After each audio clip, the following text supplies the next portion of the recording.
All right, back with Johnny Corner. Sorry, I did a little boomhauer there. Hello again. Welcome back to Johnny's Corner with our legendary guest, Josh Jones. Thank you for having me. Thanks for coming over. We got two movies I'm really excited to talk about that are Me both too. favorites of ours. And just behold the Red Dragon. Yeah, these movies are just so contemporary, crazy.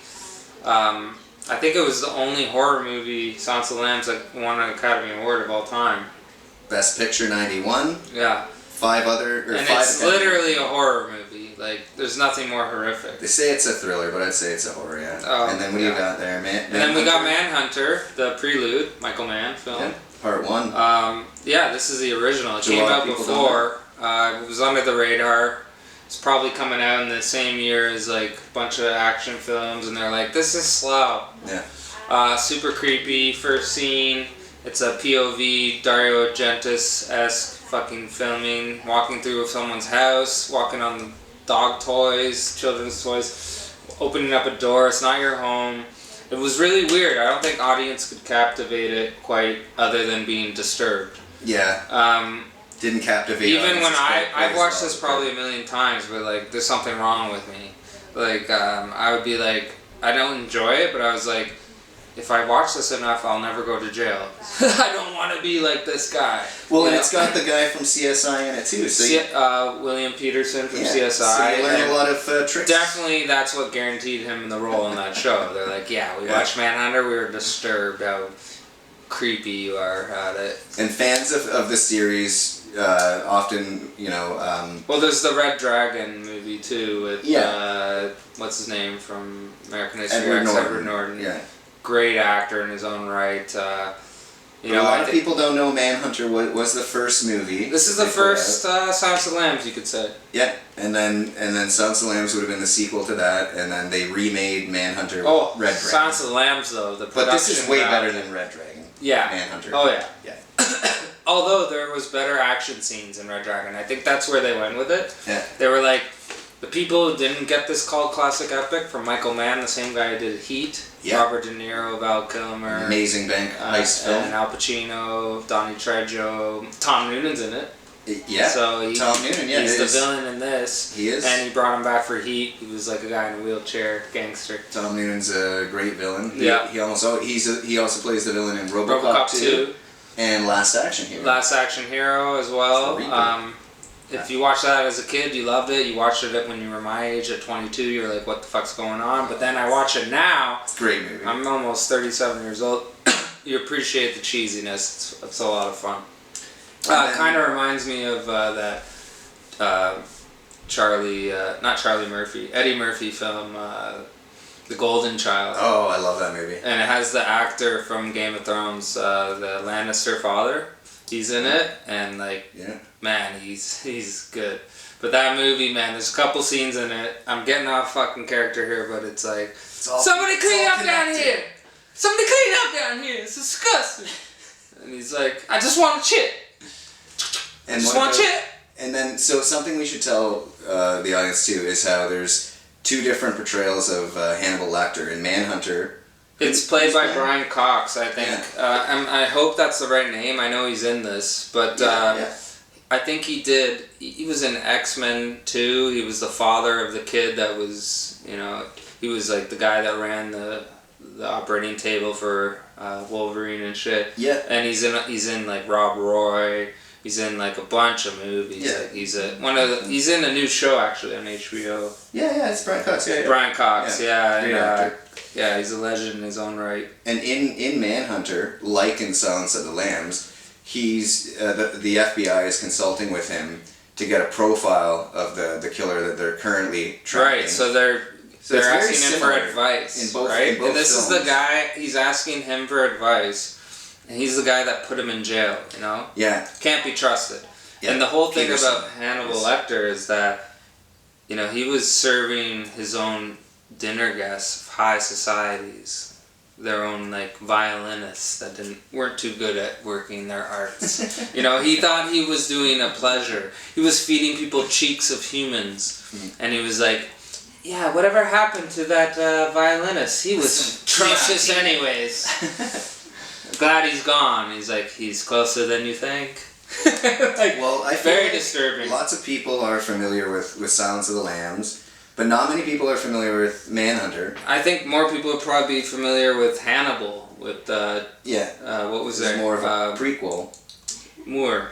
Julianne Moore. Julianne Moore, who was fantastic playing. It would be the prequel to all of them, because it's showing people how Hannibal... Jodie Foster didn't want to come back to that captured, right? film, I think she was disturbed from that film. I think she did Taxi Driver, she's doing Silence of the Lambs. And that, I mean, even just filming that scene, I bet they were like, yeah, we're not going to tell you where he is. Mm-hmm.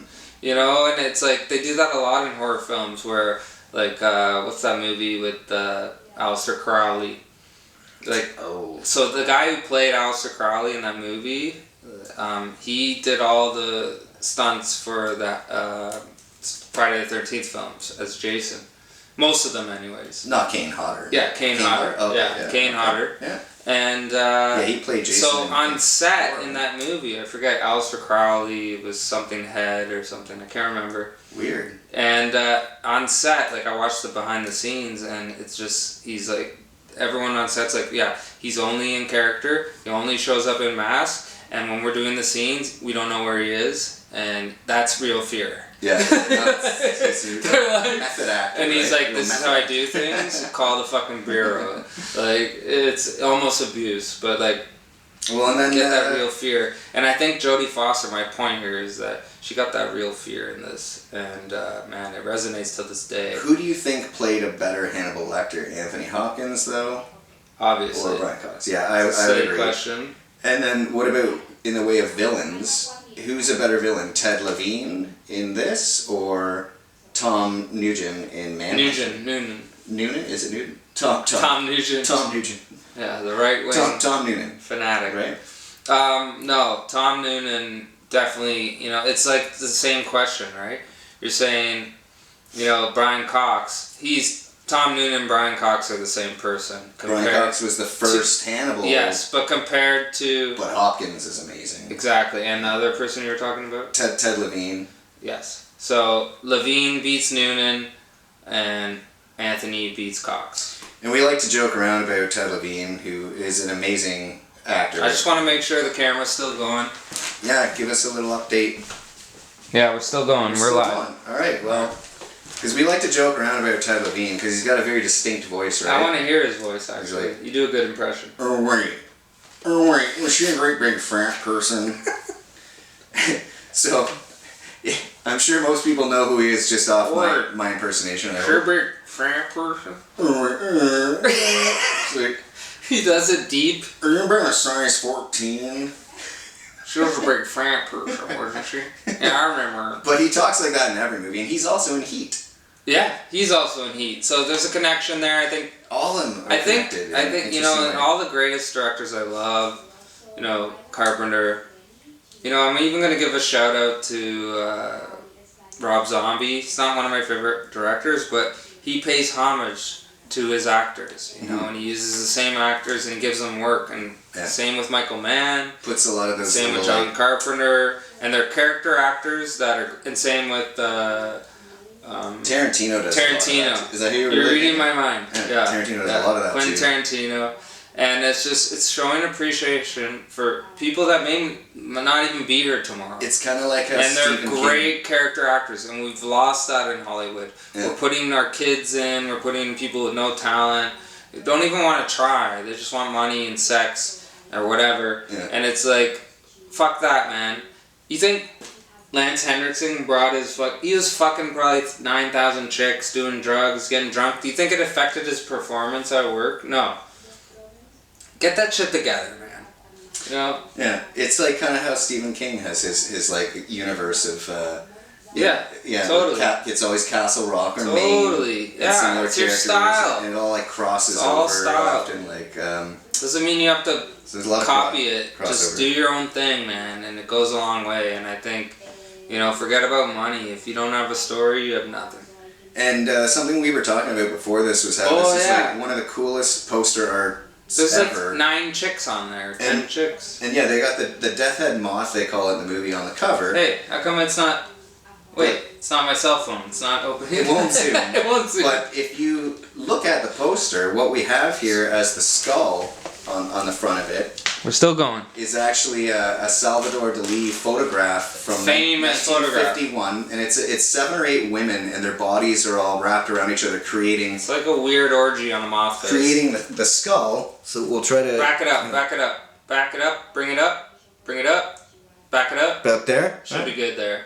That's what we're hoping. Hopefully that's in frame. But if not, you check it out on the internet. Go a little bit back more, just in case. Very interesting. Bring it back. Okay, that's good. Backing it up. But and then we didn't really get into Scott Glenn, but he's in it as well, and he's great. Well, look at this case of the Manhunter, and it's like, behold the red dragon, like, you know, feel my wrath, feel my awe.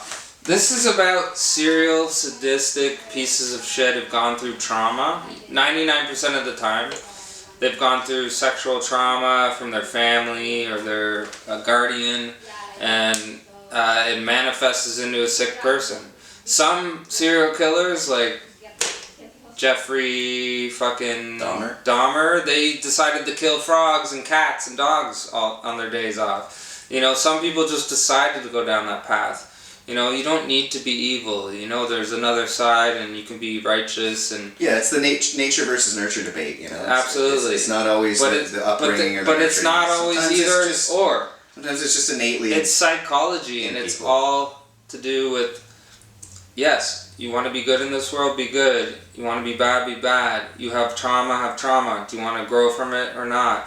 There's no excuse, and there is excuse, and it's just life is not certain. Think of it this way too. On that note, I was reading something a little while ago about how the brain scans of sociopaths often differ from your average person, and they were saying something about I think they were saying something about the limbic part of the brain being developed less or much differently, and it being much more almost like archaic than your average person who seems civilized and understands ethics and morality.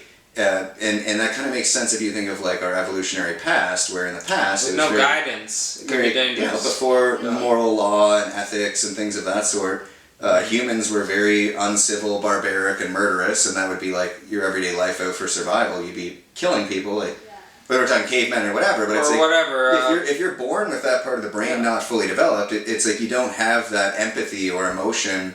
Or you don't understand human emotion in a way that I think most of it back then. And a lot of serial killers are sociopaths. They don't understand human emotion and empathy because maybe that part of the brain is not developed. It goes